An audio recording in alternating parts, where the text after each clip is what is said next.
Welcome friends, সবাইকে স্বাগত। আজকে শ্রী শ্রী রাখি পূর্ণিমা। আপনাদের প্রত্যেককেই রাখি পূর্ণিমার প্রচুর প্রচুর শুভেচ্ছা এবং অভিনন্দন রইল। আজকে আলোচনা করব যে শুধুই কি বকেয়া ডিএ? না, শুধু বকেয়া ডিএ নয়।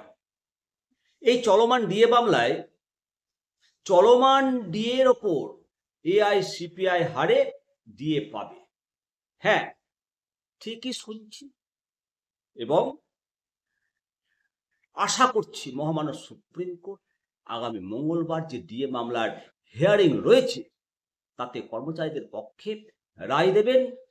সমস্ত বকেয়া ডিএ কড়াই গন্ডায় সুদ সহ মিটিয়ে চলমান ডিএ এআইসিপিআই হারে সেই ডিএ পাবে সরকারি কর্মচারী, শিক্ষক শিক্ষিকা, pension holder, family pension holder সবাই।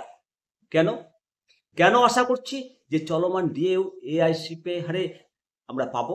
এই কারণে আশা করছি আপনারা যে পূর্ণাঙ্গ হেয়ারিং দেখেছেন যারা, এবং তাতে সরকার পক্ষের যে আইনজীবী যতগুলো যুক্তি উপস্থাপন করেছে এবং আগামী মঙ্গলবারও ওনারা যুক্তি উপস্থাপন করবেন, আর কর্মচারী পক্ষের আইনজীবীরা সমস্ত যুক্তিকে খণ্ডন করবেন।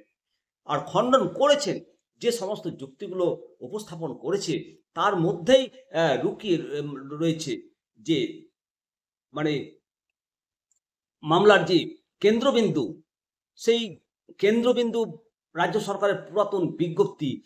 সেই পুরাতন বিজ্ঞপ্তিতেই মূলত সর্বভারতীয় যে উপভোক্তা মূল্যসূচক, সেখানেই এআইসিপিআই সরাসরি সম্পর্ক রয়েছে।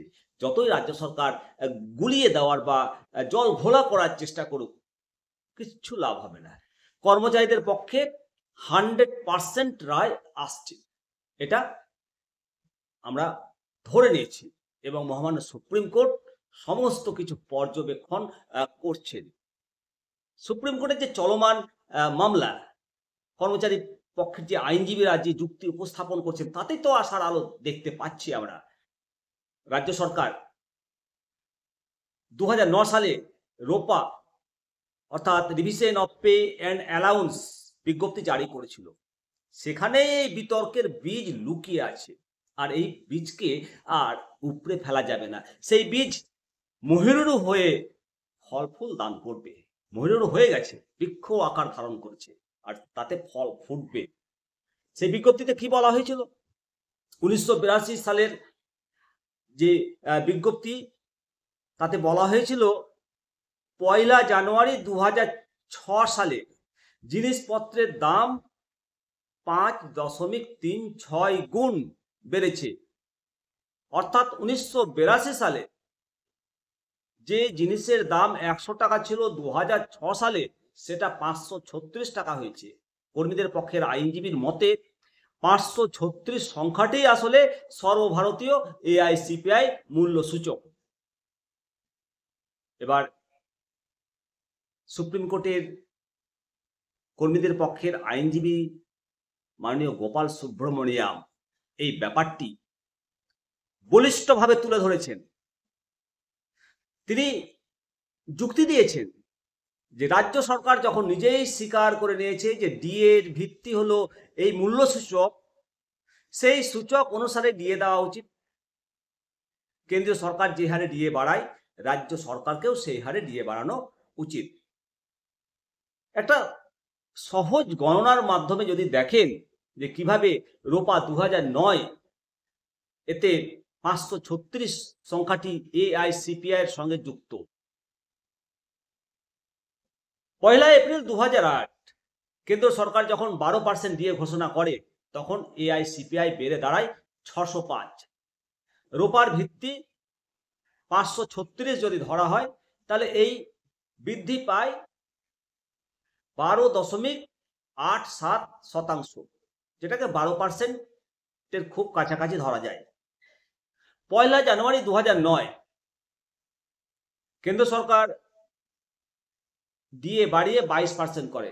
সেই সময় এআইসিপিআই ছিল 656। এক্ষেত্রে 536-এর ভিত্তিতে এই বৃদ্ধি 22.38 পয়লা জানুয়ারি 2010 কেন্দ্র দিয়ে বাড়িয়ে 35% করে, তখন এআইসিপিআই 726, এখানে বৃদ্ধি পায় 35.63%। এই গণনা থেকে স্পষ্ট রাজ্য সরকারের রোপার বিজ্ঞপ্তি এবং কেন্দ্র সরকারের ডিএ বৃদ্ধির মধ্যে একটা সরাসরি সম্পর্ক রয়েছে। এই সম্পর্ককে সরকার যতই করুক চেষ্টা, অস্বীকার করতে পারবে না। আর এই তথ্যকে হাতিয়ার করে আইনজীবীগণ আদালতে লড়াই করছে, মোক্ষম জবাব দিচ্ছেন।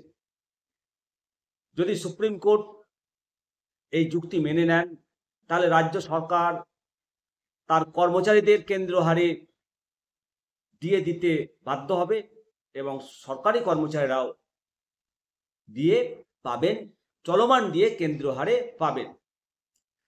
তাই শুধু বকেয়া দিয়ে নয়, ভবিষ্যতে কেন্দ্রীয় হারে দিয়ে পাওয়ার জন্য একটা প্রবল সম্ভাবনা তৈরি হয়েছে। এই মামলাটা শুধু কিছু টাকার লড়াই নয়, শুধু বকেয়া টাকা পাওয়ার লড়াই নয় বন্ধুরা।